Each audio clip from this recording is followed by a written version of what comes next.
Hello বন্ধুরা, আসসালামু আলাইকুম। জব নিউজের নতুন একটি ভিডিওতে আপনাদের সবাইকে স্বাগতম। বাংলাদেশ গৃহায়ন ও গণপূর্ত মন্ত্রণালয়ের নতুন একটি নিয়োগ বিজ্ঞপ্তি প্রকাশিত হয়েছে।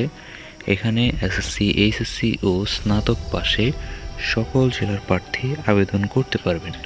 এটি কিন্তু একটি সম্পূর্ণ নতুন সার্কুলার দেখতে পাচ্ছেন। বিজ্ঞপ্তিটি প্রকাশিত হয়েছে 7 নভেম্বর 2024।